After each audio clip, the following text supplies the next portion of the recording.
வேதம் வாசிப்போம். தினமொரு அதிகாரம். புதிய ஏற்பாடு. மத்தேயு எழுதின சுவிசேஷம். அதிகாரம் 20.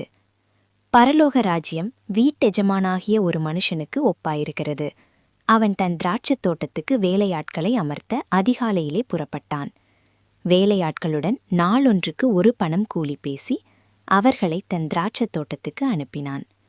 3ஆம் மணி வேளையிலும் அவன் புறப்பட்டுப் போய் கடை தெருவிலே சும்மா நிற்கிற வேறு சிலரைக் கண்டு, நீங்களும் திராட்சைத் தோட்டத்துக்குப் போங்கள், நியாயமானபடி உங்களுக்கு கூலி கொடுப்பேன் என்றான்.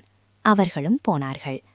மறுபடியும் 6ஆம் 9ஆம் மணி வேளையிலும் அவன் போய் அப்படியே செய்தான். 11ஆம் மணி வேளையிலும் அவன் போய் சும்மா நிற்கிற வேறு சிலரைக் கண்டு, நீங்கள் பகல் முழுவதும் இங்கே சும்மா நிற்கிறதென்ன என்று கேட்டான். அதற்கு அவர்கள், ஒருவனும் எங்களுக்கு வேலையிடவில்லை என்றார்கள். அவன் அவர்களை நோக்கி, நீங்களும் திராட்சைத் தோட்டத்துக்குப் போங்கள், நியாயமானபடி கூலி பெற்றுக்கொள்வீர்கள் என்றான். சாயங்காலத்தில் திராட்சைத் தோட்டத்துக்கு எஜமான் தன் காரியக்காரனை நோக்கி, நீ வேலையாட்களை அழைத்து பிந்தி வந்தவர்கள் தொடங்கி முந்தியவர்கள் வரைக்கும் அவர்களுக்கு கூலி கொடு என்றான். அப்பொழுது 11ஆம் மணி வேளையில் வேலை அமர்த்தப்பட்டவர்கள் வந்து ஆளுக்கு ஒவ்வொரு பணம் வாங்கினார்கள். முந்தி அமர்த்தப்பட்டவர்கள் வந்து தங்களுக்கு அதிக கூலி கிடைக்கும் என்று எண்ணினார்கள். அவர்களும் ஆளுக்கு ஒவ்வொரு பணம் வாங்கினார்கள்.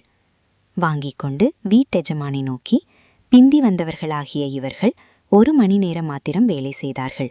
பகலின் கஷ்டத்தையும் வெயிலின் உஷ்ணத்தையும் சகித்த எங்களுக்கு இவர்களை சமமாக்கினீரே என்று முறுமுறுத்தார்கள்.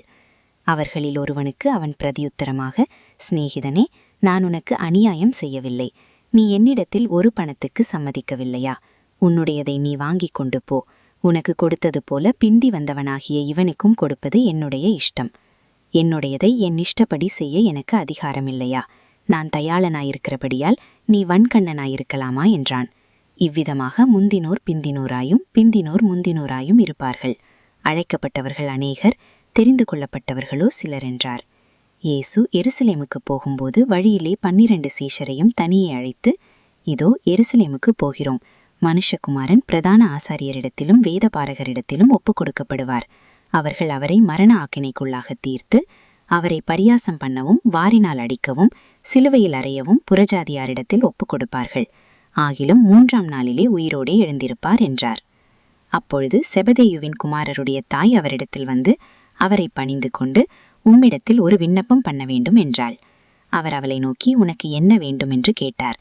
அதற்கு அவள், உம்முடைய ராஜ்யத்திலே என் குமாரராகிய இவ்விரண்டு பேரில் ஒருவன் உமது வலது பாரிசத்திலும் ஒருவன் உமது இடது பாரிசத்திலும் உட்கார்ந்திருக்கும்படி அருள் செய்ய வேண்டும் என்றாள்.